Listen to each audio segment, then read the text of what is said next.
Corona virus کے تعلق سے جو آج کل باتیں پھیل رہی ہیں کہ جو انسان کو چین سے کورونا وائرس پھیلتا ہے، کیا جس انسان کو کورونا وائرس آیا ہے اس کو چین سے اس کو کچھ بات کرنے سے لگنے سے کورونا وائرس دوسرے کو آ جاتا ہے؟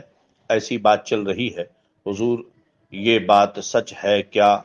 بس بتا دیجئے حضور، وضاحت فرما دیں جناب عالی۔ یاد رہے کہ بلا شبہ کورونا وائرس ایک بیماری تو ہے ہی، اور اس کی وجہ سے بہت ساری اموات بھی ہو رہی ہیں۔ البتہ اس کے حقیقت کے بارے میں بڑی ہی متضاد خبریں اور متضاد بیانات اور ڈاکٹروں کی باتیں، میڈیکل سائنس کی طرف سے بڑی ہی متضاد باتیں آ رہی ہیں جو غیر یقینی ہیں، اور یقیناً کیوں نہ غیر یقینی ہوں کہ جو باتیں اسلام کے خلاف ہوتی ہیں، جو مذہب اسلام نے اصول دیے اس کے خلاف جو بھی باتیں ہوتی ہیں ان کی کوئی حقیقت نہیں ہوتی سوائے افواہ اور حفوات و بکواس کے۔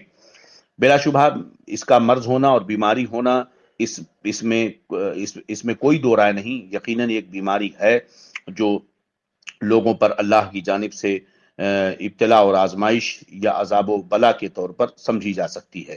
بہرحال مگر مذہب اسلام کا نقطہ نظر یہ ہے کہ کوئی بیماری اڑ کر کے نہیں لگتی ہے، چنانچہ حدیث پاک میں نبی کریم صلی اللہ تعالی علیہ وسلم نے ارشاد فرمایا، جیسا کہ متعدد حدیثوں میں حدیث پاک میں اس کا ذکر موجود ہے۔ چنانچہ حضرت ابن جریر نے حضرت نافع ابن قاسم کے حوالے سے یہ روایت کنز الایمان اعمال میں موجود ہے، اور اسی طرح بخاری اور مسلم، ابو داؤد، ابن ماجہ وغیرہ میں بھی یہ حدیث اور اس کی تفصیل اعلی حضرت نے بڑی ہی وضاحت کے ساتھ روایت فرمائی۔ ایک حدیث ہے لا عدوى فمن عدى الاول، رواہ ابن جریر ان نافع ابن قاسم ان جدتہ فاطمہ۔ ہرگز نہیں، بلکہ یہ فرماتے تھے کہ بیماری اڑ کر نہیں لگتی، جسے پہلی ہوئی اس سے کس کی اڑ کر لگی، یعنی پہلی بار جس کو کورونا ہوا وہ کہاں سے اڑ کر کے ہوا۔ بہرحال یہ سب اللہ کی مرضی اور اس کی مشیت پر ہے، اور اللہ جب چاہتا ہے اپنے بندوں کا امتحان لیتا ہے۔ میڈیکل سائنس اپنے دعوے میں پوری دنیا جب اللہ رب العزت کی قدرت کو چیلنج کرنے لگتی ہے تو اس صورت میں اللہ تعالیٰ اپنی قدرت کاملہ کا اظہار فرماتا ہے کہ پھر میرے آگے کون ہے اور مجھ سے مقابلہ کرنے والا کون ہے۔ تو ایک ایسی بیماری ہے جس سے پوری دنیا آج حیران و پریشان ہے اور مشکلوں میں ہے، جس کا علاج ان کے پاس موجود نہیں، اور نہ ہی اس کی حقیقت تک پہنچ سکتے ہیں۔ یہی وجہ ہے کہ حقیقت تک نہ پہنچنے کی وجہ سے ڈاکٹروں میں الگ الگ باتیں ہوتی ہیں، میڈیکل سائنس کی طرف سے متضاد بیانات ہوتے ہیں۔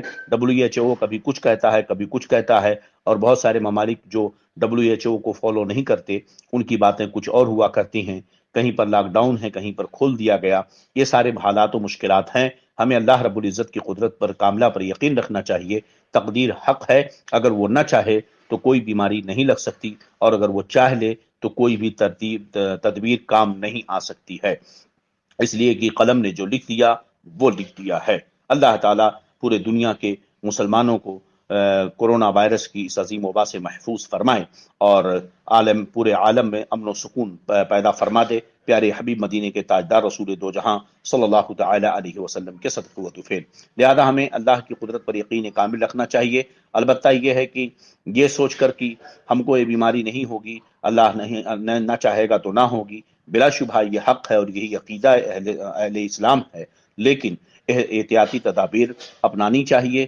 جو کچھ ہے مثلا ہاتھ وغیرہ کو دھلنا، باہر نکلنے میں احتیاط کرنا، گرم پانی کا استعمال کرنا، کلونجی اور شہد وغیرہ، ایسے ہی سونا مکی کے پتے کا جوس لینا، اور اسی طرح کالی مرچ کا استعمال، اور ادرک اور لہسن وغیرہ کا استعمال، اسی طرح گرم پانی اور نمک کا غرارہ، زکام وغیرہ سے بچنے کے لیے کوششیں کرنا، یہ ساری تدابیر ضرور اپنائی جائیں تاکہ اس سے حفاظت ہو سکے۔ تدبیر اپنانا ہمارا کام ہے، اور حفاظت میں رکھنا یہ اللہ رب العزت نے اپنے ذمہ کرم پر لے رکھا ہے۔